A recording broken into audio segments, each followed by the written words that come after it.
इस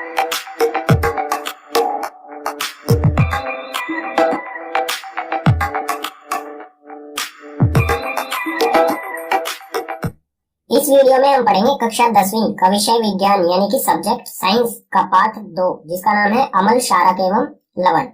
पाठ शुरू करने से पहले महत्वपूर्ण जानकारी यहाँ पर दे देता हूँ। जो भी पाठ 2 के प्रश्न दिए गए हैं एनसीईआरटी की किताब में, उसके एनसीईआरटी के सॉल्यूशन और साथ ही पाठ के नोट्स दोनों का लिंक जो है वो डिस्क्रिप्शन बॉक्स में दिया गया है।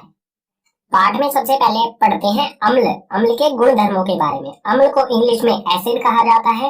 इसमें सबसे पहले दिया है हमें अम्ल स्वाद में खट्टे होते हैं। अगर अम्ल को हम चखेंगे तो वो स्वाद में हमें खट्टे लगेंगे।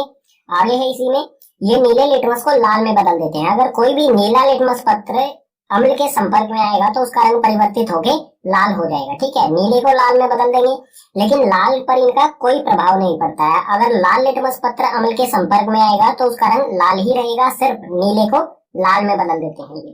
ठीक है, आगे है इसी में ये जलीय विलयन में हाइड्रोजन प्लस आयंस देते हैं। अगर अम्ल में जल डाला जाएगा तो वो जल में हाइड्रोजन के धन आयंस बनाएंगे। ठीक है, धनायन यानी कि जमा वाले। ठीक है, उदाहरण ले लेते हैं कुछ अम्ल के।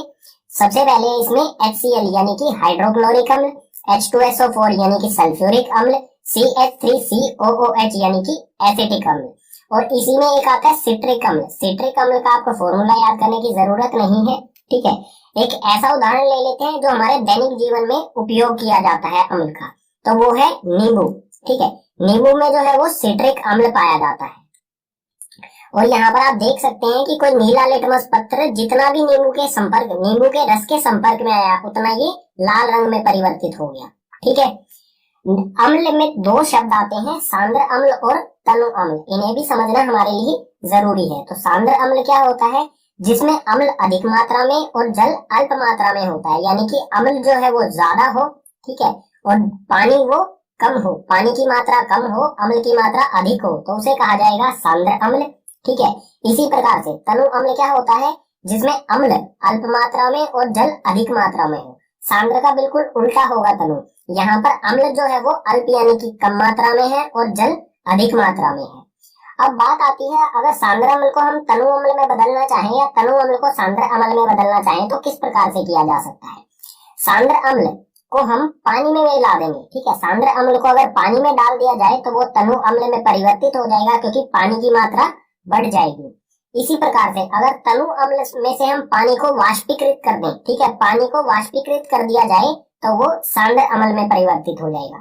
ठीक है, अम्ल के गुणधर्म के बाद अब देखते हैं क्षारक के गुणधर्म। क्षारक को इंग्लिश में बेस कहा जाता है। इसमें सबसे पहले दिया है हमें क्षारक स्वाद में कड़वे होते हैं। अगर क्षारक को हम अपनी जीवा यानी कि जीभ पर रखेंगे तो उनका स्वाद हमें कड़वा प्रतीत होगा।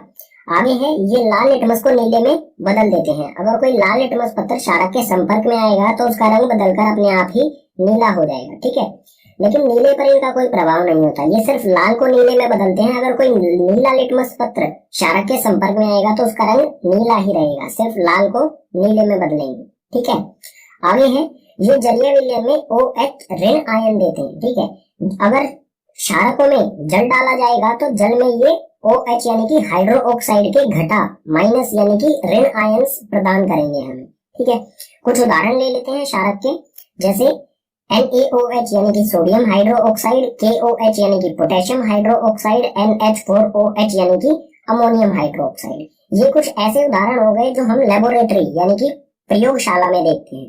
एक दैनिक जीवन वाला उदाहरण ले लेते हैं जो हम अपने दैनिक जीवन में इस्तेमाल करते हैं क्षारक, तो वो है साबुन। ठीक है, साबुन में जो है वो NaOH यानी कि सोडियम हाइड्रो ऑक्साइड पाया जाता है। ठीक है, और यहाँ पर आप देख सकते हैं अगर कोई लाल लिटमस पत्र साबुन के संपर्क में आएगा तो उसका रंग बदलकर नीला हो गया है। ठीक है, अब क्षारक में एक शब्द आता है क्षार। ठीक है, इन दोनों में अंतर है, क्षारक और क्षार में थोड़ा सा अंतर है, उसे समझना जरूरी है, क्योंकि एग्जाम में कई बार क्षार के बारे में पूछा जाता है तो बच्चे क्षारक के बारे में लिख के आ जाते हैं। तो क्षारक क्या होते हैं? क्षार क्या होते हैं? जल में घुलनशील क्षारकों को क्षार कहते हैं। ठीक है, अगर ऐसे क्षारक जो जल में आसानी से घुल जाते हैं तो उन्हें कहा जाता है क्षार। जैसे कि यहाँ पर उदाहरण ले लेंगे इसका NaOH जो साबुन में पाया जाता है, ये आसानी से जल में घुल जाता है, तो हम इसको क्षार भी कह सकते हैं और क्षारक भी कह सकते हैं। ठीक है, अम्ल और क्षारक के गुण धर्मों के बारे में पढ़ने के बाद अब बात आती है कि अम्ल और क्षारक, कोई भी हमें वस्तु दी गई है उसको हम कैसे पहचानेंगे कि वो अम्ल है या क्षारक है। आप कहेंगे कि चख कर, टच करके उसे, ठीक है। तो रसायन विज्ञान में किसी भी चीज को चख कर या टच करके पता नहीं लगाया जाता है, क्योंकि वो हमें नुकसान भी पहुंचा सकता है। रसायन विज्ञान में बहुत सारे ऐसे अम्ल होते हैं जो टच करने पर ही हमारे हाथों को जला सकते हैं, इसलिए आपको सावधानी रखनी है। किसी भी अम्ल या क्षारक को आपको टच नहीं करना है और ना ही उन्हें चखना है। तो कैसे पता लगाएंगे? उसको पता लगाने का तरीका है सूचक। सूचक क्या होते हैं? सूचक किसी दिए गए विलयन में अम्ल या क्षारक की उपस्थिति दर्शाते हैं। इनका रंग या गंध अम्लीय व क्षारक माध्यम में बदल जाता है, ठीक है। सूचक कोई ऐसी चीज होती है जो विलयन में अम्ल या क्षारक की उपस्थिति को दर्शाएंगे, और दर्शाने का तरीका क्या होगा? जब वो अम्ल के संपर्क में आएंगे तो उनका रंग या गंध तेज या कम हो जाएगी, या फिर उनका रंग जो है वो अलग हो जाएगा, ठीक है।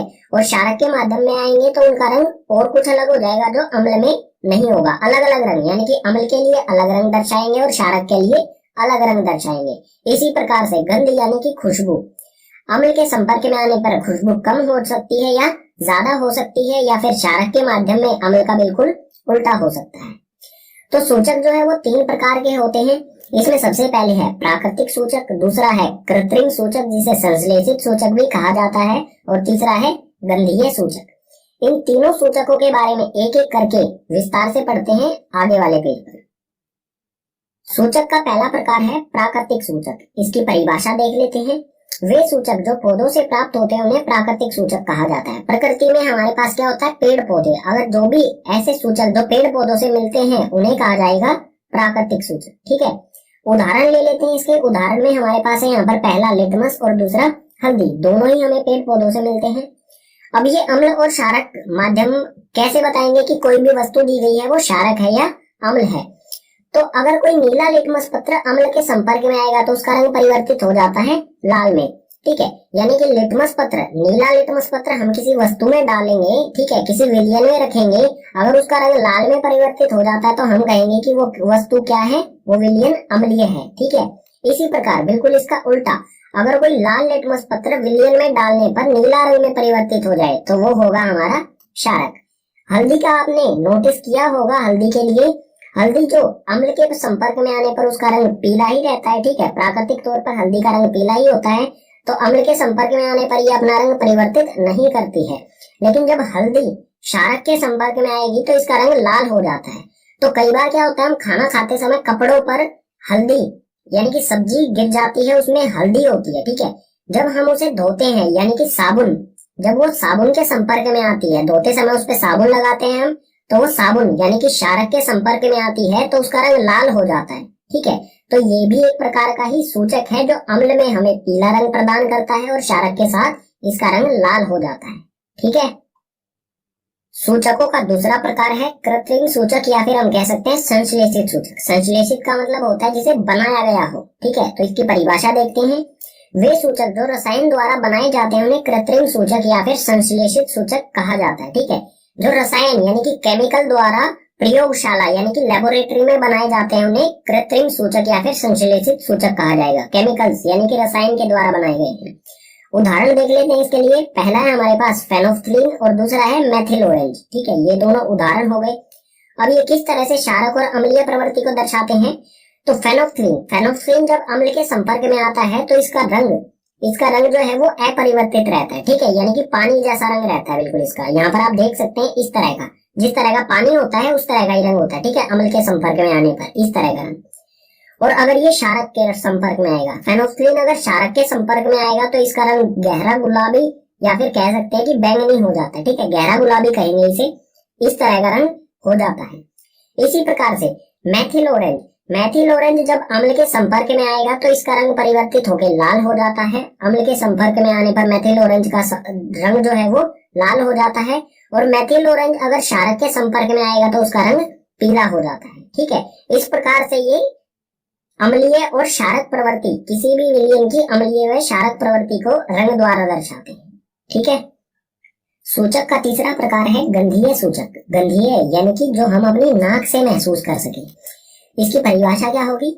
जिन पदार्थों की गंध अम्लीय व क्षारक माध्यम में बदल जाए उसे गंधीय सूचक कहा जाएगा। ठीक है, अगर अम्ल में गंध यानी कि खुशबू या बदबू जो भी आप कहेंगे वो ज्यादा हो जाए या कम हो जाए और इसका उल्टा क्षारक के माध्यम में हो जाए तो हम पहचान सकते हैं जो विलयन होगा वो अम्लीय होगा या क्षारक होगा। उदाहरण ले लेते हैं। यहाँ पर उदाहरण हमारे पास है 3। पहला प्याज का रस, दूसरा वेनिला और तीसरा लौंग का तेल। ये किस प्रकार से अम्लीय व क्षारक माध्यम को बताएंगे?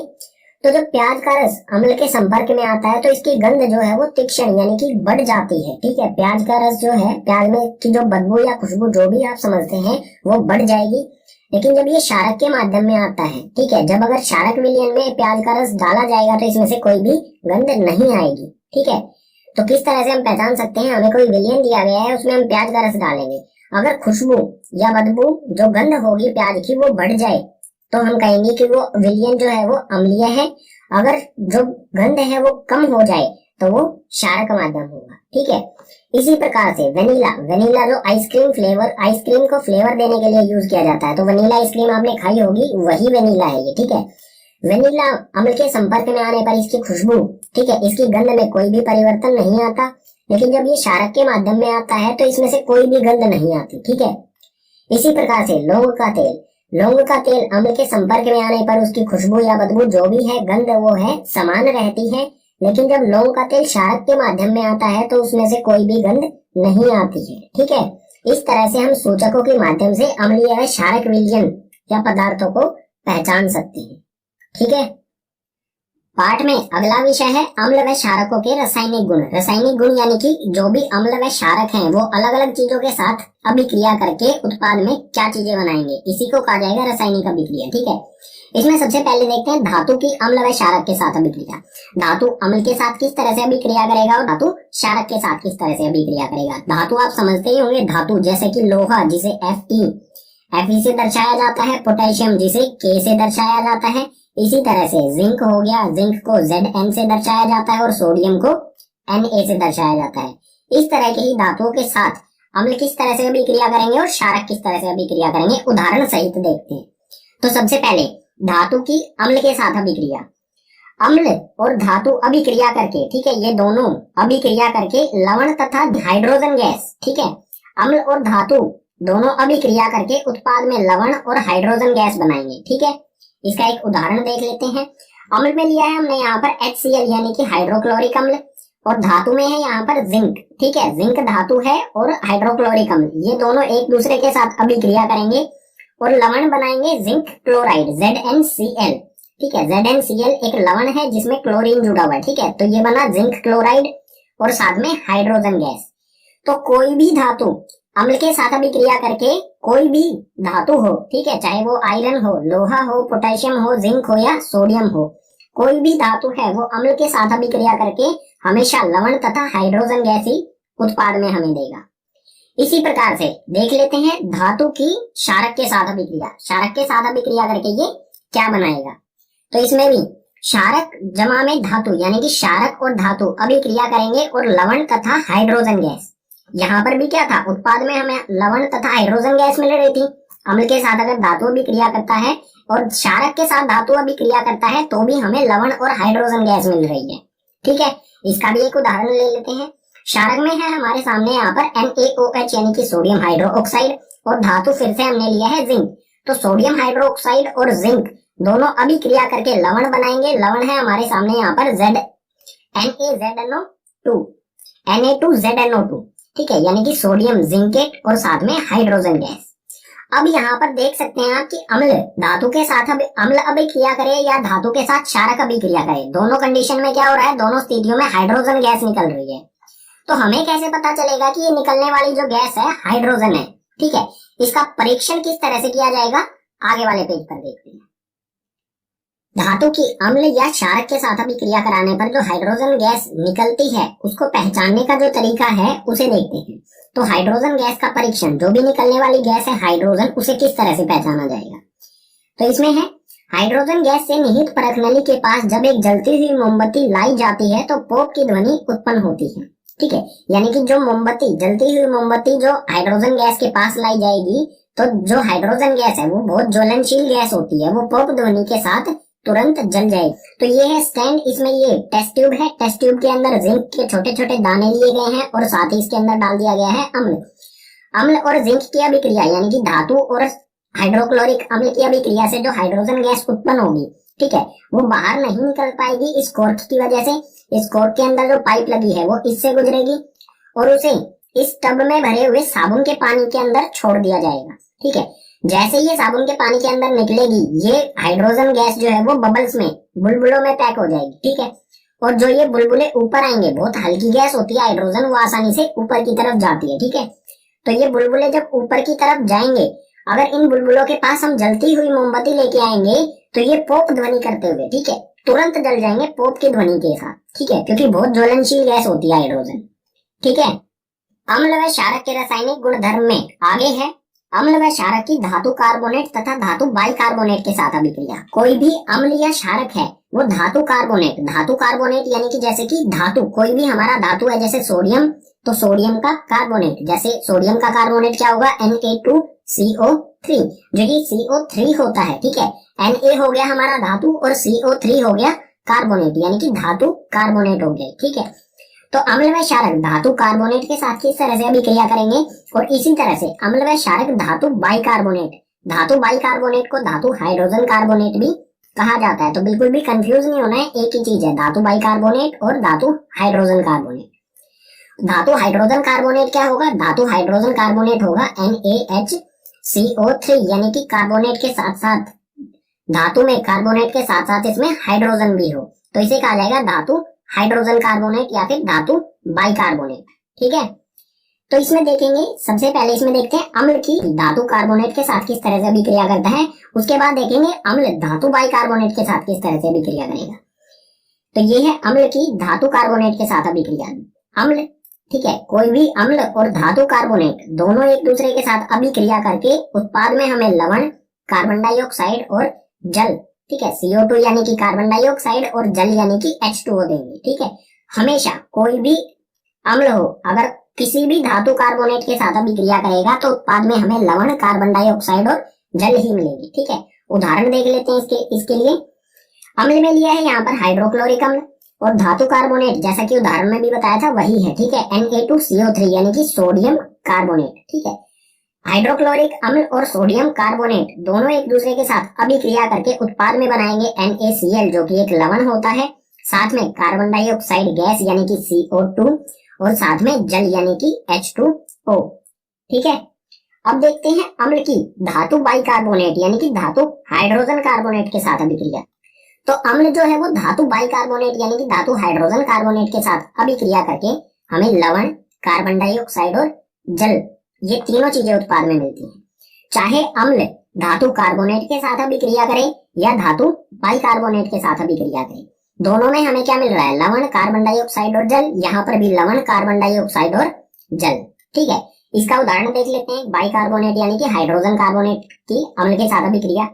तो अम्ल यहाँ पर है वही हाइड्रोक्लोरिक अम्ल है, लेकिन यहाँ पर धातु कार्बोनेट था, यहाँ पर आ गया धातु हाइड्रोजन कार्बोनेट यानी कि धातु बाइकार्बोनेट। धातु बाइकार्बोनेट है सोडियम हाइड्रोजन कार्बोनेट। उत्पाद में हमें मिलेगा NaCl यानी कि लवण, ठीक है, जो कि एक लवण है, साथ में कार्बन डाइऑक्साइड और जल, ठीक है। ये हो गई अम्ल की धातु कार्बोनेट और धातु बाइकार्बोनेट यानी कि हाइड्रोजन कार्बोनेट के साथ अभिक्रिया। लेकिन क्षारक की अभिक्रिया का तो उदाहरण हमने लिया नहीं, ठीक है। तो इसके बारे में यहाँ पर एक लाइन लिखी है, क्षारक धातु कार्बोनेट तथा धातु हाइड्रोजन कार्बोनेट या फिर धातु बाइकार्बोनेट के साथ अभिक्रिया नहीं करते हैं। महत्वपूर्ण पॉइंट है ये, ठीक है। कोई भी क्षारक जो है वो ना तो धातु कार्बोनेट के साथ अभिक्रिया करेगा, ना ही धातु बाइकार्बोनेट के साथ अभिक्रिया करेगा, सिर्फ अम्ल करता है इसके साथ अभिक्रिया, ठीक है। अब आप यहाँ पर देख सकते हैं, अम्ल धातु कार्बोनेट के साथ अभिक्रिया करे या अम्ल धातु बाइकार्बोनेट के साथ अभिक्रिया करे तो गैस कौन सी मिलती है, गैस मिलती है कार्बन डाइऑक्साइड यानी कि CO2, ठीक है। यहाँ पर भी CO2 और यहाँ पर भी CO2। तो हम कैसे पहचान पाएंगे कि ये गैस CO2 है, तो अगले पेज पर देखते हैं इसी CO2 यानी कि कार्बन डाइऑक्साइड का परीक्षण किस तरह से किया जाएगा। कार्बन डाइऑक्साइड का परीक्षण, जो भी गैस निकलने वाली है वो कार्बन डाइऑक्साइड है, ये तय किस तरह से किया जाएगा। तो इसमें यहाँ पर हमें दिया है CO2 यानी कि कार्बन डाइऑक्साइड को चूने के पानी से प्रवाहित करने पर पानी दूधिया हो जाता है। दूधिया यानी कि सफेद रंग का। जब चूने के पानी में कार्बन डाइऑक्साइड को डाला जाएगा, उसके अंदर कार्बन डाइऑक्साइड, चूने के पानी के अंदर कार्बन डाइऑक्साइड को छोड़ा जाएगा, तो जो चूने का पानी है वो सफेद रंग का हो जाएगा। ठीक है, दूधिया यानी कि सफेद रंग। ठीक है, और जो ये अभिक्रिया होगी चूने के पानी की कार्बन डाइऑक्साइड के साथ, ये किस तरह से होगी? ये है CaOH2 यानी कि कैल्शियम हाइड्रोक्साइड। और ये कैल्शियम हाइड्रोक्साइड जो है इसी को कहा जाता है चूने का पानी। ठीक है, जब इस चूने के पानी से कार्बन डाइऑक्साइड को प्रवाहित किया जाएगा तो ये उत्पाद में बनाएगा CaCO3 और साथ में जल, यानी कि जो ये कैल्शियम कार्बोनेट, ठीक है, ये कैल्शियम कार्बोनेट है, ये जल के अंदर ही बनेगा और ये जल के अंदर अघुलनशील होगा यानी कि सस्पेंडेड होगा। ठीक है, जिस तरह से चौक पाउडर पानी के अंदर होता है, कुछ उसी तरह से इसके कारण जो पानी है, चूने का पानी है, वो सफेद हो जाएगा। ठीक है, अब आगे दिया है हमें, अधिक मात्रा में CO2 प्रवाहित करने पर जो भी ये उत्पाद बनेगा, ये उत्पाद बनने के बाद भी हम कार्बन डाइऑक्साइड को इसमें से प्रवाह कर रहे हैं। ठीक है, तो ये उत्पाद जो है CaCO3 और साथ में H2O, ये आ गया यहाँ पर CaCO3 और H2O। ये बनने के बाद भी इसमें कार्बन डाइऑक्साइड का प्रवाह हमने जारी रखा, हमने कार्बन डाइऑक्साइड को बंद नहीं किया उसमें से। तो ये अभिक्रिया करके एक नया उत्पाद बनाएगा जो होगा CaHCO3। यहाँ पर तो इस विलयन का रंग जो है वो दूधिया यानी कि सफेद होता है। अगर हम इसमें से और भी कार्बन डाइऑक्साइड गुजारेंगे, ठीक है, जो कि हम यहाँ पर कर रहे हैं, तो इसका रंग जो है वो दूधिया, ठीक है, पहले इसका जो चूने का पानी है इसका रंग बिल्कुल पानी की तरह होता है, जैसा पानी का मतलब कलरलेस, कोई भी रंग नहीं होता। जब कार्बन डाइऑक्साइड गुजारेंगे तो दूधिया, अगर और ज्यादा ही कार्बन डाइऑक्साइड इसमें से गुजारेंगे तो वापस कलरलेस हो जाएगा, यानी कि जैसा पानी होता है बिल्कुल वैसा ही हो जाएगा। अब ये होगा क्यों? CaCO3 जो है वो बिल्कुल चौक पाउडर की तरह होता है, जो स्कूल में चौक यूज किए जाते हैं, बिल्कुल उस तरह का होता है। ये जल के अंदर बनेगा। ठीक है, और चौक पाउडर को अगर हम पानी में डालते हैं तो वो उस पानी को सफेद भी कर देता है। ठीक है, इस तरह से होगा ये मान लीजिए विलयन दिया गया है हमें इस बीकर में, ये क्या करेगा? पानी को सफेद भी कर देगा और नीचे की तरफ बैठ भी जाएगा, यानी कि पानी में जो चौक पाउडर है वो अघुलनशील होता है। ठीक है, कुछ पार्टिकल्स जो है, छोटे छोटे कण है, इसके पानी को सफेद कर देंगे। लेकिन जो ये है CaHCO3, ये कैल्शियम हाइड्रोजन कार्बोनेट, ये जल में घुल जाता है, जैसे चीनी पानी में घुल जाती है, पता भी नहीं चलता, बिल्कुल पानी वैसा का वैसा ही रहता है उसका रंग। उसी तरह से ये पानी के अंदर घुल जाता है और जो दूधिया रंग यानी कि सफेद रंग ये प्रदान करता है, ये गायब हो जाता है। ठीक है, इसे डायग्राम से समझ लेते हैं। तो यहाँ पर ये एक टेस्ट ट्यूब है, टेस्ट ट्यूब के अंदर ये पाइप जो लगी है, ये पाइप नहीं है, ठीक है, ये स्टिर है। ठीक है, यानी कि इसे हिलाने के लिए एक डंडी है, जो इसे, जो भी विलयन है अंदर, इसको हिलाने के लिए। इसमें अंदर जो तरल पदार्थ है वो है HCl यानी कि हाइड्रोक्लोरिक अम्ल। किताब में जो डायग्राम दिया है उसमें मेथनोइक अम्ल दिया गया है, तो कोई भी अम्ल ले सकते हैं, सल्फ्यूरिक अम्ल ले सकते हैं, हाइड्रोक्लोरिक अम्ल ले सकते हैं, मेथनोइक अम्ल, और कोई भी धातु कार्बोनेट। यहाँ पर धातु कार्बोनेट है Na2CO3 यानी कि सोडियम कार्बोनेट। तो HCl और सोडियम कार्बोनेट की अभिक्रिया में हमें एक लवण मिलेगा, जल मिलेगा और साथ में कार्बन डाइऑक्साइड गैस। गैस सिर्फ जो बनेगी वो होगी कार्बन डाइऑक्साइड। इस कोर्क की वजह से बाहर तो निकल नहीं पाएगी, यहाँ पे कोर्क की वजह से जो गैस होगी इस पाइप की सहायता से इसमें जाएगी, दूसरी टेस्ट ट्यूब में जाएगी। इसमें पहले से जो है वो है चूने का पानी। ठीक है, यानी कि CaOH2 कैल्शियम हाइड्रोक्साइड। जब ये कैल्शियम हाइड्रोक्साइड में पहुंचेगी, जैसे ही ये इसमें पहुंचेगी, ये दूधिया होना शुरू हो जाएगा। ठीक है, दूधिया रंग होने के बाद और भी अगर हमने इसे नहीं हटाया, इसमें से लगातार गैस इसमें आ रही है, हमने नहीं हटाया, तो इसका रंग जो है वो पहले जैसा यानी कि बिल्कुल पानी जैसा हो जाएगा। ठीक है, अम्ल व क्षारक के रासायनिक गुणों में आगे है अम्ल एवं क्षारक की परस्पर अभिक्रियाएं, यानी कि अम्ल और क्षारक एक दूसरे के साथ किस तरह से अभिक्रिया करेंगे।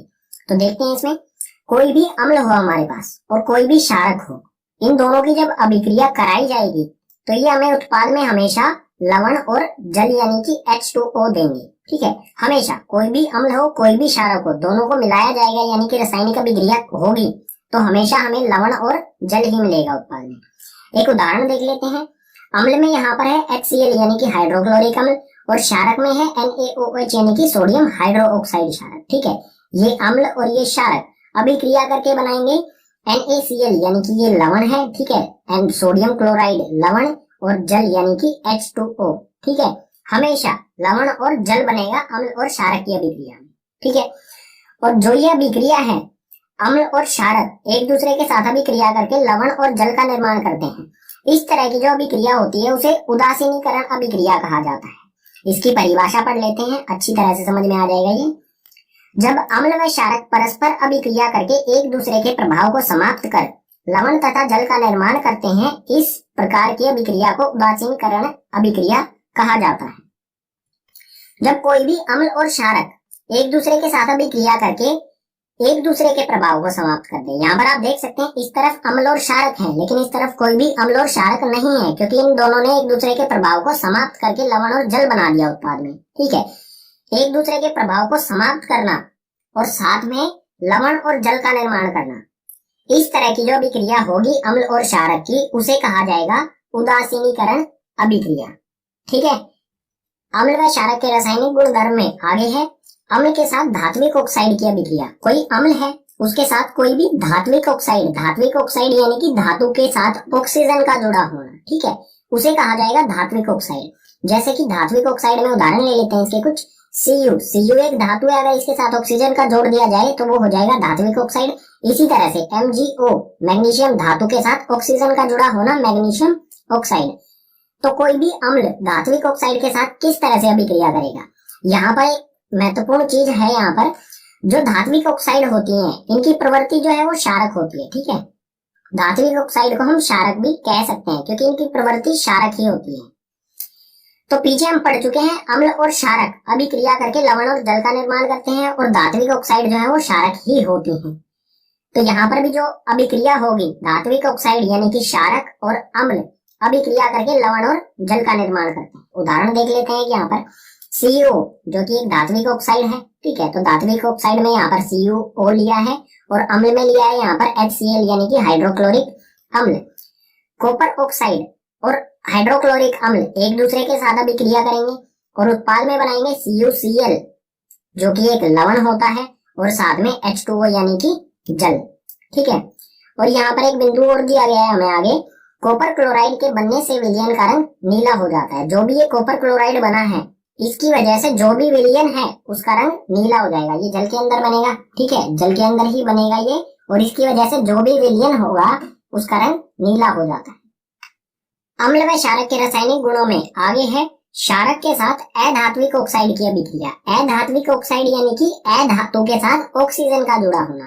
अधातु यानी कि जैसे कि कार्बन, नाइट्रोजन, इन सब के साथ ऑक्सीजन का जुड़ा होना। ठीक है, इसका एक उदाहरण हो जाएगा C यानी कि कार्बन O2। ठीक है, कार्बन डाइऑक्साइड जो कि एक अधात्विक ऑक्साइड है। ठीक है, और जो भी अधात्विक ऑक्साइड होते हैं वे अम्लीय प्रवृत्ति के होते हैं, यानी कि हम इन्हें कह सकते हैं ये एक तरह से अम्ल ही होते हैं। ठीक है, कोई भी क्षारक अधात्विक ऑक्साइड यानी कि अम्लीय प्रवृत्ति, ठीक है, अम्ल के साथ अम्लीय प्रवृत्ति की वस्तु के साथ अभिक्रिया करके हमेशा लवण तथा जल बनाता है। ठीक है, उदाहरण में यहाँ पर है CaOH यानी कि कैल्शियम हाइड्रोक्साइड और CO2। कैल्शियम हाइड्रोक्साइड फिर से बता देता हूँ, ये चूने का पानी होता है, ये बिल्कुल वही वाली अभिक्रिया है। तो कैल्शियम हाइड्रोक्साइड और कार्बन डाइऑक्साइड ये एक दूसरे के साथ अभिक्रिया करेंगे। CaOH जो चूने का पानी होता है वो क्षारक प्रवृत्ति का होता है। ठीक है, तो क्षारक में लिया है हमने यहाँ पर कैल्शियम हाइड्रोक्साइड और अधात्विक ऑक्साइड में है कार्बन डाइऑक्साइड। ठीक है, तो चूने का पानी और कार्बन डाइऑक्साइड अभिक्रिया करके CaCO3 यानी कि कैल्शियम कार्बोनेट जो कि एक लवण होता है उत्पाद में मिलेगा और साथ में मिलेगा हमें H2O यानी कि जल। अम्ल व क्षारक के रासायनिक गुणों में आगे है जलीय विलयन में अम्ल तथा क्षारक। अगर अम्ल जलीय विलयन में है तो वो किस तरह के गुण प्रदर्शित करेगा और अगर क्षारक जलीय विलयन में है तो वो किस तरह के गुणधर्म प्रदर्शित करेगा। इसमें पहले देख लेते हैं अम्ल। अम्ल को जलीय विलयन में डाला जाएगा तो क्या होगा। इसमें पहला बिंदु दिया गया है, इसके बारे में हम पहले भी पढ़ चुके हैं, फिर से देख लेते हैं। जल की उपस्थिति में अम्ल हाइड्रोजन प्लस आयंस उत्पन्न करते हैं। हाइड्रोजन प्लस, ठीक है, अब प्लस का मतलब धन आयंस। ठीक है, हाइड्रोजन के जमा वाले आयंस उत्पन्न करते हैं। ये हम पेज नंबर 1 या 2 पे पढ़ चुके हैं, तो इसके बारे में ज्यादा नहीं पढ़ेंगे। हाइड्रोजन आयन H3O धनायन, ठीक है, इस रूप में रहते हैं। जो ये हाइड्रोजन आयंस हैं ये इस रूप में स्थायी नहीं होते हैं, तो ये स्थायीपन लाने के लिए इन्हें इस अवस्था में आना पड़ता है। H3O धनायन इस अवस्था में रहते हैं और ये जो अवस्था है H3O पॉजिटिव, इसको कहा जाता है हाइड्रोनियम आयन। ठीक है, इसको कहा जाएगा हाइड्रोनियम आयंस। जो भी हाइड्रोजन के आयंस हैं वो हाइड्रोनियम आयंस के रूप में रहते हैं, ना कि हाइड्रोजन के। ठीक है, अब ये जो हाइड्रोनियम आयन्स है ये बनते किस तरह से हैं? कोई भी हाइड्रोजन आयन है वो जल के साथ अभिक्रिया करता है, ठीक है। तो एक हाइड्रोजन यहाँ पर है और दो हाइड्रोजन यहाँ पर है। ये एक हाइड्रोजन और दो हाइड्रोजन अभिक्रिया करके कुल 3 हाइड्रोजन बनाते हैं और O, ठीक है। तो ये हो गया H3O जमा यानी कि धन आयन। इसी को कहा जाता है हाइड्रोनियम आयन्स, ठीक है। इसका एक और उदाहरण ले लेते हैं, अच्छी तरह से समझ में आ जाएगा हमें। जैसे यहाँ पर है HCl यानी कि हाइड्रोक्लोरिक अम्ल। जब हाइड्रोक्लोरिक अम्ल को जल में, ठीक है, H2O यानी कि जल में डाला जाएगा तो ये बनेगा एक H यहाँ पर और H2O। हाइड्रोजन 2 यहाँ पर है, एक यहाँ पर, ये जुड़कर 3 हाइड्रोजन और O पॉजिटिव यानी कि ये बन गया हाइड्रोनियम आयंस। और क्लोरीन जो है, क्लोरीन अलग हो जाएगा, ठीक है, नेगेटिव चार्ज आ जाएगा इस पे यानी कि घटाकार ऋण आयन हो जाएगा ये, ठीक है। तो इस तरह से बनता है ये हाइड्रोनियम आयंस। अब देखते हैं जलीय विलयन में क्षारकों को डाला जाएगा तो क्या होगा। क्षारक जल की उपस्थिति में OH यानी कि हाइड्रो ऑक्साइड के घटा वाले आयंस बनाते हैं, ठीक है। घटा वाले यानी कि ऋण आयन बनाएंगे। ये किस तरह से बनेगा? ये यहाँ पर है सोडियम हाइड्रो ऑक्साइड, जल की उपस्थिति में ये Na जमा और OH घटा, इस तरह से ये बट जाएंगे, अलग अलग हो जाएंगे, ठीक है, जल की उपस्थिति में। तो OH यानी कि हाइड्रो ऑक्साइड के ऋण आयंस बनाएंगे। किसी भी वस्तु की प्रवृत्ति क्षारक है उसका कारण होता है हाइड्रो ऑक्साइड के आयंस। आगे है जल के साथ अम्ल व क्षारक मिलाते समय सावधानियां। जब हम जल और अम्ल या फिर क्षारक को मिलाएंगे तो उस समय हमें कुछ सावधानियां रखनी होती हैं जो बहुत जरूरी हैं। उसमें सबसे पहले हमें दिया है हमेशा अम्ल व क्षारक को जल में धीरे धीरे मिलाना चाहिए, ठीक है। हमें जल को क्षारक या अम्ल में नहीं मिलाना चाहिए, अम्ल व क्षारक को जल में मिलाना चाहिए। यानी कि हम क्या करेंगे, एक बड़ा सा बर्तन लेंगे, इसमें होगा जल, ठीक है, यहाँ पर है इसमें जल, और इसके अंदर कोई भी हमारे पास यहाँ पर मान लीजिए ये अम्ल, ठीक है, ये अम्ल है, ये क्षारक है।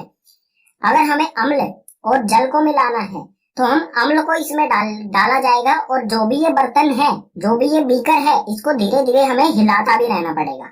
अगर हम नहीं हिलाएंगे तो ये जो अभिक्रिया होगी अम्ल तथा जल की, ये बहुत ऊष्माक्षेपी होगी और इसमें से झाग बन के ये बाहर भी निकल सकता है और हमारे हाथ या पैरों को जला सकता है। हमेशा ध्यान रखना है अम्ल को जल में डालेंगे या फिर क्षारक को जल में डालेंगे, कभी भी हमें इस तरह से नहीं करना है कि यहाँ पर हमने ले लिया है अम्ल और इसमें जल डाला जाएगा, ठीक है, ये है जल, कि इसमें जल से अम्ल डाला जाएगा। ये जो तरीका है ये बिल्कुल गलत है, सही तरीका है ये, ठीक है। अगला बिंदु दिया गया है यह प्रक्रिया बहुत ऊष्माक्षेपी होता है, इसलिए कांच पात्र लगातार हिलाते रहना चाहिए। ये मैं बता चुका हूँ, जो भी ये कांच पात्र हमारा बीकर है इसे लगातार हिलाते रहेंगे, क्योंकि जो प्रक्रिया है ये वाली, ये बहुत ऊष्माक्षेपी यानी कि बहुत अधिक तापमान हो जाता है जब इसे मिलाते हैं, और ये झाग बन के बाहर भी निकल सकते हैं और तापमान अधिक होने के कारण जो ये कांच का बर्तन है, ठीक है, पात्र है, ये टूट भी सकता है। तो हमें सावधानियां रखनी चाहिए, हाथों में ग्लव्स पहनने चाहिए और मतलब अम्ल और क्षारक के साथ ना ही खेले तो बेहतर है। जो भी प्रयोगशाला में अम्ल और क्षारक होते हैं उनको अपने टीचर की निगरानी में ही यूज करना चाहिए, ठीक है। पाठ में अगला विषय है अम्लों व क्षारकों की प्रबलता। मान लीजिए हमें कुछ अम्ल दिए गए हैं 2-3 तरह के, उनमें से हमें पहचानना है कौन सा अम्ल ज्यादा पावरफुल है, यानी कि कौन सा प्रबल यानी कि ताकतवर, ठीक है, कौन सा अम्ल प्रबल यानी कि ताकतवर है और कौन सा अम्ल दुर्बल यानी कि कमजोर है। ये किस तरह से हमें पता चलेगा। इसी तरह से क्षारकों के लिए कौन से क्षारक दुर्बल होते हैं और कौन से प्रबल यानी कि ताकतवर होते हैं, इसे किस तरह से मापा जाएगा, इसी के बारे में पढ़ते हैं। किसी क्षारक या अम्ल की प्रबलता उसके द्वारा उत्पन्न हाइड्रोजन आयंस या फिर हाइड्रो ऑक्साइड आयंस की सांद्रता पर निर्भर करती है। सांद्रता यानी कि परसेंटेज कह सकते हैं इसे, ठीक है। कोई भी विलयन है उसमें कितने हाइड्रोजन प्लस आयंस हैं और कितने हाइड्रो ऑक्साइड आयंस हैं, इनकी सांद्रता पर निर्भर करेगा कि जो भी अम्ल है वो प्रबल है या दुर्बल है, ठीक है। यानी कि जो अम्ल है वो कितना कमजोर है और कितना ताकतवर है, इन्हीं चीजों पर निर्भर करेगा, चाहे वो अम्ल के बारे में हो चाहे वो क्षारक के बारे में हो। और ये हाइड्रोजन आयंस और हाइड्रो ऑक्साइड आयंस, इनका किस तरह से पता लगाया जाएगा कि किसमें कितनी सांद्रता है। तो इसके लिए अम्ल व क्षारक की प्रबलता हम एक सार्वभौमिक या फिर सार्वत्रिक सूचक द्वारा ज्ञात कर सकते हैं। जो भी अम्ल या क्षारक है इनकी प्रबलता यानी कि इसमें कितनी ताकत है, इनको ज्ञात करने का एक अच्छा सा तरीका है ये सूचक, ठीक है, सार्वभौमिक सूचक या फिर कह सकते हैं हम इसे सार्वत्रिक सूचक, ठीक है, किताब में जो एनसीईआरटी है उसमें सार्वत्रिक सूचक कहा गया है, लेकिन पेपर में कई बार सार्वभौमिक सूचक आ जाता है, तो एक ही चीज है, ये कंफ्यूज नहीं होना है। ठीक है, इसके द्वारा ज्ञात किया जा सकता है।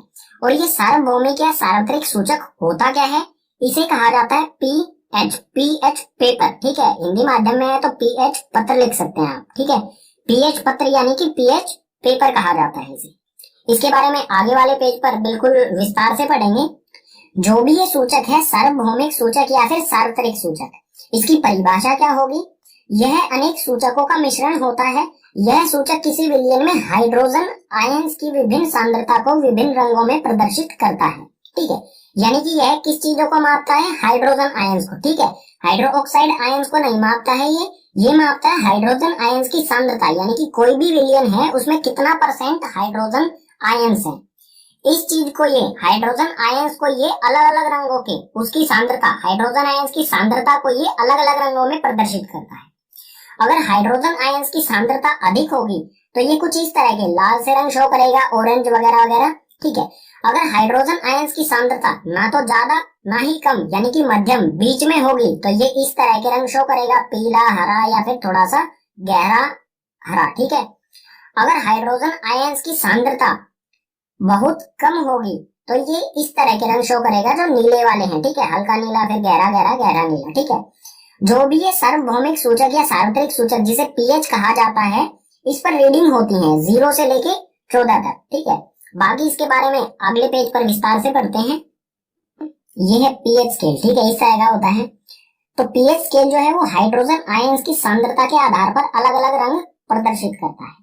अब आप कहेंगे हाइड्रोजन आयंस तो सिर्फ अम्ल में होते हैं, तो क्षारकों को ये किस प्रकार से प्रदर्शित करेगा इन रंगों में, तो आपको ये जानना जरूरी है। ठीक है, ये पीएच स्केल, इस पे 0 से 14 तक रीडिंग होती है। आपका ये जानना जरूरी है कि जो हाइड्रोजन आयंस होते हैं या फिर हाइड्रोक्साइड आयंस होते हैं, ठीक है, हाइड्रोजन आयंस अम्ल में भी होते हैं और क्षारक में भी होते हैं। इसी प्रकार से हाइड्रोक्साइड आयंस अम्ल में भी होते हैं और क्षारक में भी होते हैं। ठीक है, इसको समझते हैं। ये आपको एक पट्टी सी दिख रही होगी, स्केल है ये। ठीक है, किताब में भी दिया गया है ये।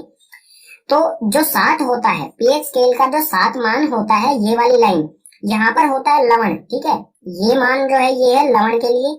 अगर इससे हम उल्टे हाथ की तरफ, ठीक है, इस साइड में जाएंगे तो ये जो सभी रंग है ये अम्लीय हैं। कोई भी हाइड्रोजन आयंस की प्रवृत्ति मतलब इन रंगों में प्रदर्शित करेगा हाइड्रोजन आयंस को, तो इस साइड में ये सारे अम्ल दर्शाएगा और इस साइड के रंगों में ये क्षारक, ठीक है, क्षारीय प्रवृत्ति को दर्शाएगा। अब बात आती है हाइड्रोजन आयंस और हाइड्रोक्साइड आयंस। ठीक है, क्षारक को किस तरह से प्रदर्शित करता है, तो देखो यहाँ पर ये स्केल है लवण, इससे इधर सभी अम्ल आ जाएंगे और इससे इधर सभी क्षारक आ जाएंगे। ठीक है, और यहाँ पर आप देख सकते हैं जो नीले वाला क्षेत्रफल है, ठीक है, ये नीला रंग जो दिखाई दे रहा है ये है हाइड्रोजन आयंस। ठीक है, और जो ये सफेद वाला हिस्सा है ये है हाइड्रोक्साइड आयंस।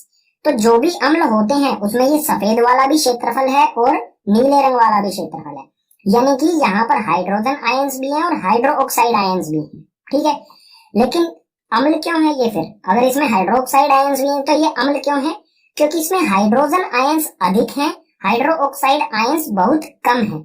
ठीक है, और लवण पर क्या होता है, जितने हाइड्रोजन आयंस होते हैं उतने ही हाइड्रोक्साइड आयंस होते हैं और ये मिलकर H2O बना देते हैं। ठीक है, लवण और जल बना देते हैं, इसलिए यहाँ पर जो ये है लवण होता है उदासीन। ठीक है, उदासीन अभिक्रिया 7 पर ही होती है। ठीक है, अब इस साइड आएंगे तो यहाँ पर आप देख सकते हैं ये नीले वाला क्षेत्रफल कम हो रहा है, यानी कि हाइड्रोजन आयंस कम हो रहे हैं, और जो सफेद वाला क्षेत्रफल है ये अधिक हो रहा है, यानी कि हाइड्रोक्साइड आयंस ज्यादा है। अगर हाइड्रोक्साइड आयंस ज्यादा है तो वो प्रवृत्ति होगी क्षारीय, अगर हाइड्रोजन आयंस ज्यादा है तो वो प्रवृत्ति होगी अम्लीय। तो ये जो हाइड्रोजन आयंस की सांद्रता अगर अधिक होगी तो वो अम्लीय, अगर हाइड्रोजन आयंस की सांद्रता बहुत कम होगी तो वो क्षारीय प्रवृत्ति को दर्शाएगा। ठीक है, ये क्षारक के लिए इस तरह के रंग प्रदर्शित करेगा, यानी कि 7 से अधिक रीडिंग देगा, और अम्ल के लिए 7 से कम रीडिंग देगा। तो यहाँ पर ये इंफॉर्मेशन मैंने लिख दी है, फिर भी एक बार पढ़ लेते हैं।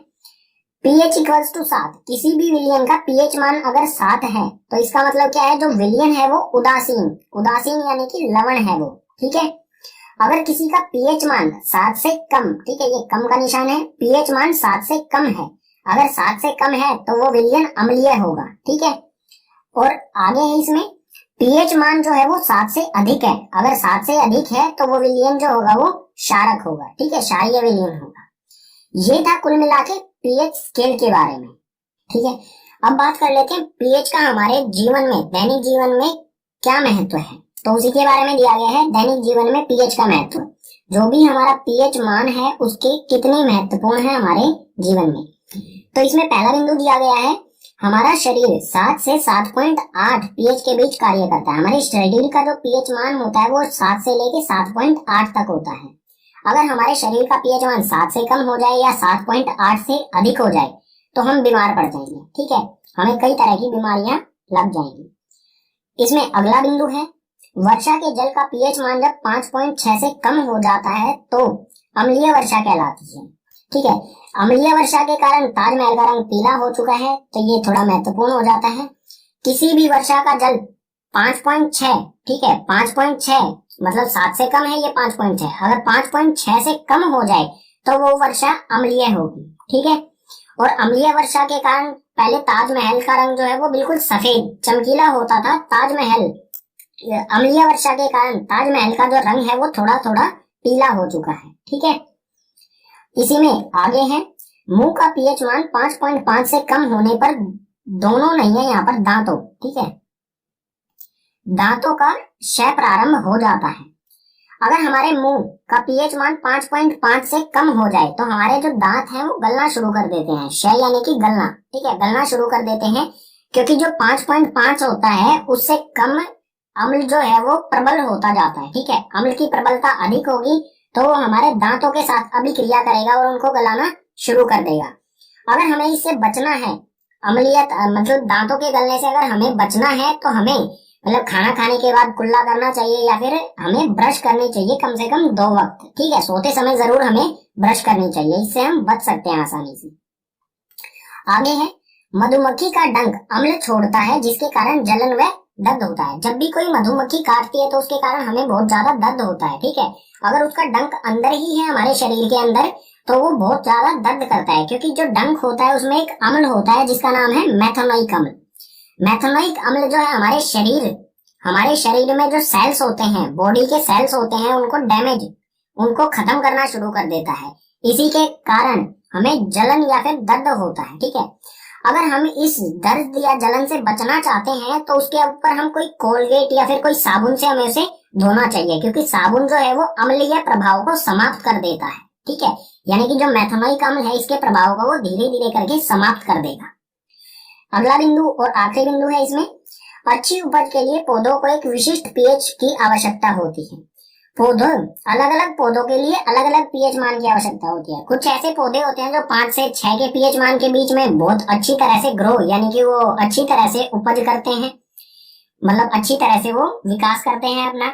कुछ ऐसे पौधे होते हैं जो 6 से 7 के में करते हैं और कुछ ऐसे होते हैं 7 से 8, यानी कि जो पौधे होते हैं अलग अलग पौधों का पीएच मान, अलग अलग पौधों को अलग अलग पीएच मान की आवश्यकता होती है अपनी बेहतर विकास के लिए, ठीक है। पाठ में हमारा अगला विषय आता है लवण। लवण का निर्माण किस तरह से होता है ये हम पहले भी पढ़ चुके हैं, एक बार फिर से देख लेते हैं। कोई भी अम्ल और क्षारक एक दूसरे के साथ अभिक्रिया करके यानी कि परस्पर अभिक्रिया करके लवण और जल का निर्माण करते हैं, ठीक है। उदाहरण देख लेते हैं। अम्ल में लिया है यहाँ पर HCl यानी कि हाइड्रोक्लोरिक अम्ल और क्षारक में लिया है NaOH यानी कि सोडियम हाइड्रोक्साइड। ये दोनों एक दूसरे के साथ अभिक्रिया करेंगे और लवण यानी कि NaCl सोडियम क्लोराइड लवण का निर्माण करेंगे। और जो ये सोडियम क्लोराइड होता है ये साधारण नमक है, जो हम घर में रसोई घर में यूज करते हैं नमक, वही नमक है ये, ठीक है, साधारण नमक जो खाने में डाला जाता है। और इसके साथ साथ H2O यानी कि जल का निर्माण करते हैं, ठीक है। अब ये तो एक लवण हो गया सोडियम क्लोराइड। इसके अलावा भी बहुत सारे लवण हैं जिनका निर्माण किया जाता है, जैसे कि कैल्शियम क्लोराइड, CuSO4 यानी कि कॉपर सल्फेट, KCl यानी कि पोटेशियम क्लोराइड। अलग अलग प्रकार के कई लवण होते हैं, ठीक है। आगे है इसी में लवण से रसायनों का निर्माण। जो भी लवण होते हैं उनसे रसायन यानी कि केमिकलों का निर्माण किया जाता है, ठीक है। इसके कुछ उदाहरण देख लेते हैं। जैसे सोडियम हाइड्रोक्साइड का लवण से ही बनाया जाता है, सोडियम हाइड्रोक्साइड। इसी तरह से विरंजक चूर्ण, बेकिंग सोडा, धोने का सोडा और प्लास्टर ऑफ पेरिस जिसे कहा जाता है POP। इन सब का निर्माण किस तरह से किया जाता है और इनके उपयोग क्या क्या हैं, ठीक है। एक एक करके सभी के बारे में आगे वाले पेजेस पर पढ़ते हैं। लवण से जो रसायनों का निर्माण किया जाता है यानी कि केमिकल बनाए जाते हैं, उसमें सबसे पहले है सोडियम हाइड्रोक्साइड। सोडियम हाइड्रोक्साइड का रासायनिक सूत्र होता है NaOH। Na से होता है सोडियम और OH से हाइड्रोक्साइड यानी कि सोडियम हाइड्रोक्साइड। इसका निर्माण किस तरह से होता है, इसमें हमें दिया है सोडियम क्लोराइड के जलीय विलयन से विद्युत प्रवाहित करने पर यह वियोजित होकर सोडियम हाइड्रोक्साइड उत्पन्न करता है। यानी कि सोडियम क्लोराइड जो जल में उपस्थित है, जलीय विलयन, ठीक है, सोडियम क्लोराइड का जलीय विलयन, उसमें से जब बिजली विद्युत को प्रवाहित करेंगे तो यह सोडियम हाइड्रोक्साइड में बदल जाता है, ठीक है। और इसकी रासायनिक अभिक्रिया किस प्रकार से होती है ये देख लेते हैं।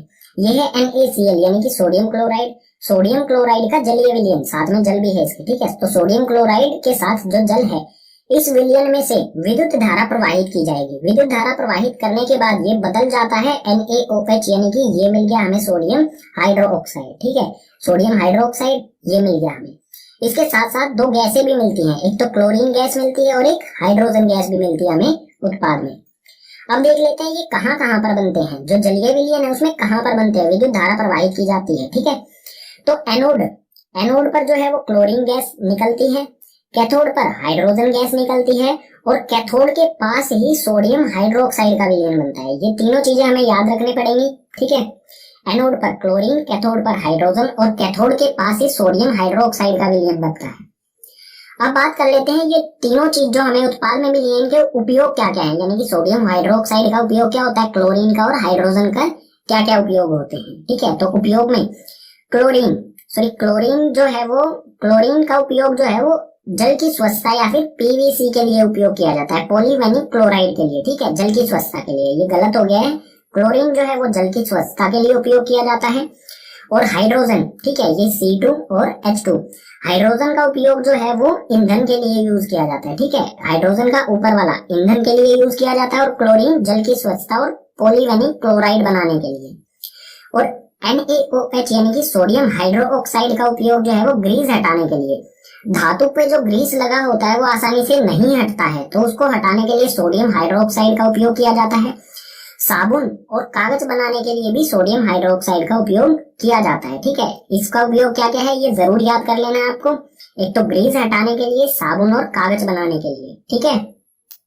लवण से जो रसायनों का निर्माण किया जाता है उसमें दूसरे नंबर पर है विरंजक चूर्ण। विरंजक चूर्ण का रासायनिक सूत्र होता है CaOCl2 यानी कि कैल्शियम ऑक्सी क्लोराइड। इसके निर्माण में हमें दिया है शुष्क बुझे हुए चूने पर क्लोरीन की क्रिया से विरंजक चूर्ण का निर्माण होता है, ठीक है। शुष्क बुझा हुआ चूना क्लोरीन के साथ जब अभिक्रिया करे तो हमें मिलता है विरंजक चूर्ण। और शुष्क बुझा हुआ चूना होता क्या है, CaOH2 यानी कि कैल्शियम हाइड्रोक्साइड, ठीक है। कैल्शियम हाइड्रोक्साइड क्लोरीन यानी कि Cl के साथ अभिक्रिया करेगा तो हमें मिल जाएगा विरंजक चूर्ण। इसकी रासायनिक अभिक्रिया किस प्रकार से होगी ये देख लेते हैं। ये है CaOH2 यानी कि बुझा हुआ चूना और ये है Cl, ये दोनों एक दूसरे के साथ अभी क्रिया करके बनाएंगे CaOCl2 यानी कि विरंजक चूर्ण, ठीक है। ये बना विरंजक चूर्ण और साथ में H2O यानी कि जल।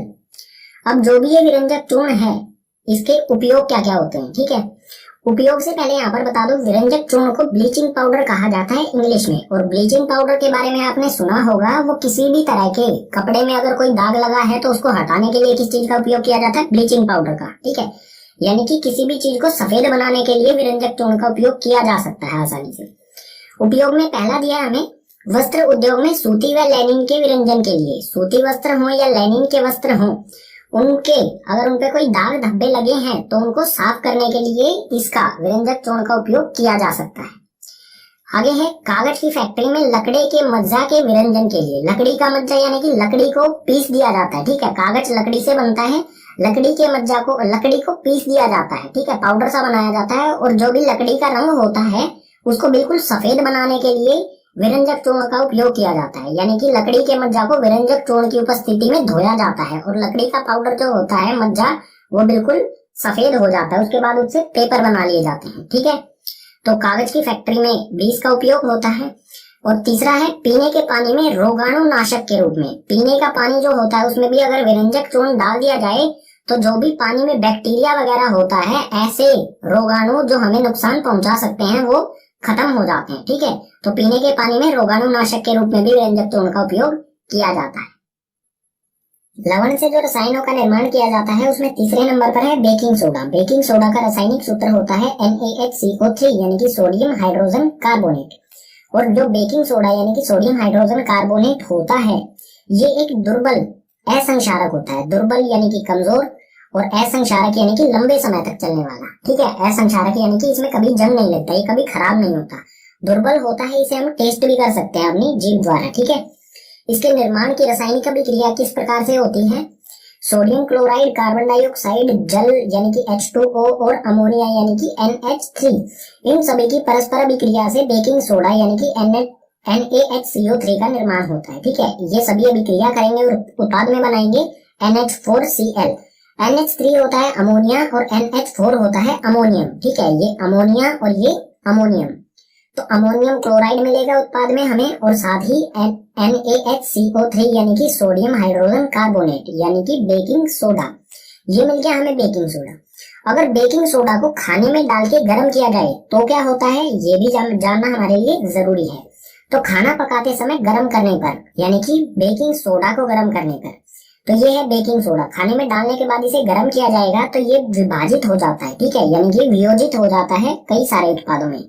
सोडियम कार्बोनेट CO3, ठीक है, Na2CO3 यानी कि सोडियम कार्बोनेट जल, जो कि एक वाष्प के रूप में होता है, और साथ में कार्बन डाइऑक्साइड गैस CO2। और जो ये कार्बन डाइऑक्साइड गैस होती है, इसके कारण जो खाने वाली चीजों में डाला जाता है इसे, वो फूलने लग जाते हैं। जैसे आपने देखा होगा ब्रेड जो है वो फूली हुई रहती है। उसका कारण क्या है? क्योंकि उसमें बेकिंग सोडा डाला जाता है, और कार्बन डाइऑक्साइड जो बबल से बनते हैं, उसमें जो बबल से आपको दिखाई देते हैं ब्रेड में, वो CO2 गैस के कारण बनते हैं। ठीक है, अब बात करते हैं बेकिंग सोडा के उपयोग। तो उपयोग में सबसे पहले है बेकिंग पाउडर बनाने में। अब बेकिंग सोडा अलग है और बेकिंग पाउडर अलग है। ठीक है, बेकिंग सोडा से बेकिंग पाउडर का निर्माण किया जाता है। और बेकिंग पाउडर होता क्या है असल में? ये बेकिंग सोडा और टार्टरिक अम्ल, बेकिंग सोडा और टार्टरिक अम्ल अगर आपस में मिल जाएं तो उससे बनता है बेकिंग पाउडर। ठीक है, और अगर बेकिंग पाउडर से टार्टरिक अम्ल को निकाल दिया जाए तो वो बनता है बेकिंग सोडा। ठीक है, यानी कि हम बेकिंग पाउडर से बेकिंग सोडा बना सकते हैं और बेकिंग सोडा से बेकिंग पाउडर बना सकते हैं। इसका दूसरा उपयोग है, यह एंट एसिड का एक संघटक है। एंट एसिड यानी कि जब हमें एसिडिटी होती है तो हम ये इनो वगैरह जो लेते हैं वो एंट एसिड होते हैं। तो एंट एसिड में भी बेकिंग सोडा का उपयोग किया जाता है, क्योंकि एक दुर्लभ असंक्षारक है। ठीक है, ये कभी भी खराब ना होने वाला, दुर्लभ है, हमारे शरीर को ये नुकसान नहीं पहुंचाता है। इसलिए जो एंट एसिड होते हैं, जो एसिडिटी होते हैं हमारे शरीर में, उससे राहत पहुंचाने के लिए जो दवाई बनाई जाती है उसमें भी ये डाला जाता है। तीसरे नंबर पर है अग्निशामक में इस्तेमाल। अग्निशामक यानी कि आग बुझाने वाले यंत्र जो होते हैं उसमें भी बेकिंग सोडा का उपयोग किया जाता है। ठीक है, लवण से जो चौथा रसायन बनाया जाता है उसे कहा जाता है धोने का सोडा। ठीक है, धोने के सोडे का रासायनिक सूत्र होता है Na2CO3 10H2O। Na2 sodium, CO3 यानी कि कार्बोनेट, और 10H2O यानी कि 10 जल के अणु। ठीक है, सोडियम कार्बोनेट के साथ अगर जल के 10 अणु हैं तो उसे कहा जाएगा धोने का सोडा।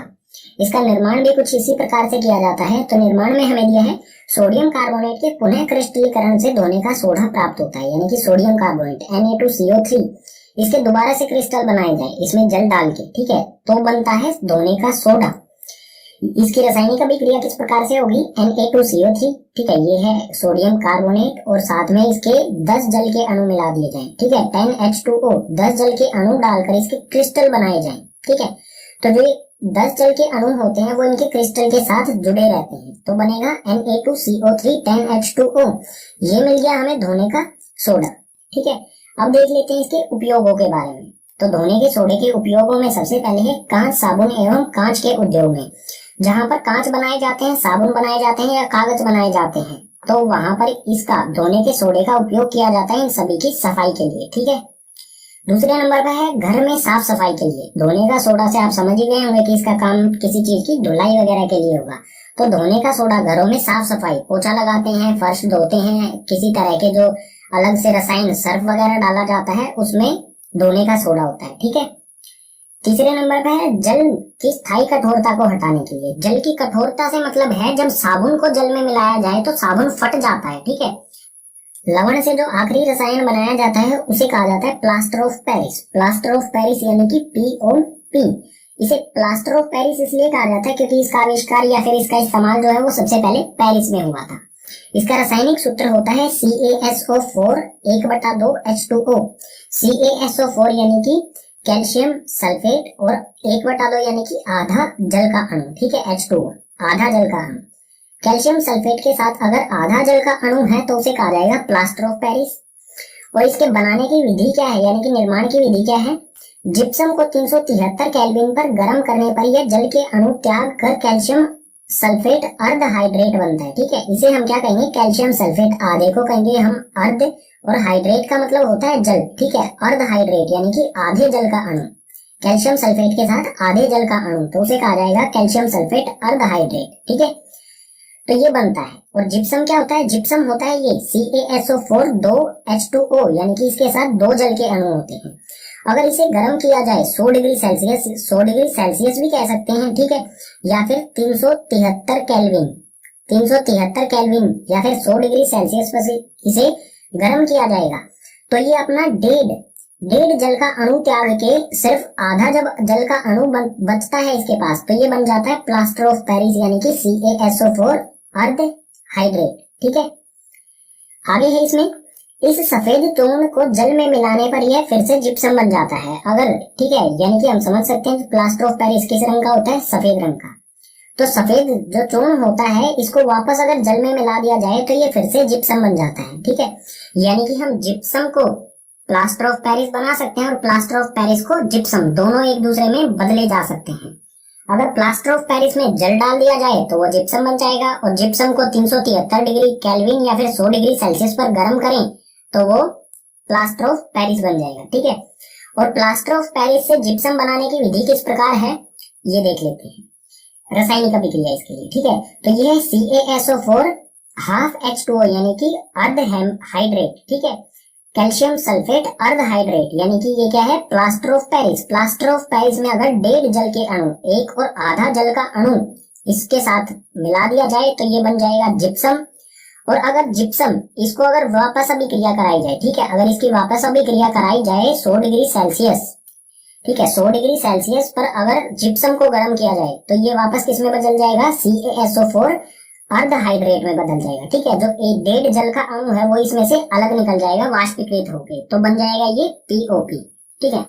अब देखते हैं प्लास्टर ऑफ पेरिस यानी कि POP के उपयोग क्या क्या होते हैं।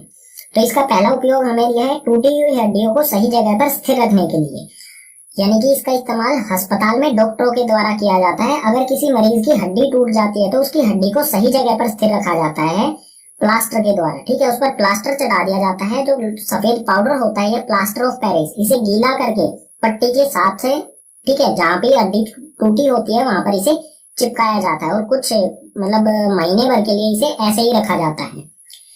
तो हड्डी जो है वो अपने आप ही स्थिर रहेगी, अगर सही जगह पर रहेगी तो वो अपने आप ही जुड़ जाती है।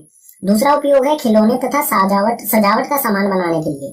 कई तरह के खिलौने, जो सफेद से खिलौने दिखते हैं, सफेद पाउडर से बने होते हैं, वो सभी जो है वो प्लास्टर ऑफ पेरिस से ही बने होते हैं, ठीक है, यानी कि POP से ही बने होते हैं। आखिरी है इसमें दीवार की सतह को चिकना बनाने के लिए दीवारों पर भी लगाया जाता है। जो वॉल पुट्टी होती है वो असल में POP ही होती है, ठीक है, प्लास्टर ऑफ पेरिस ही होती है, ठीक है, उससे दीवार जो है वो चिकनी हो जाती है, ठीक है।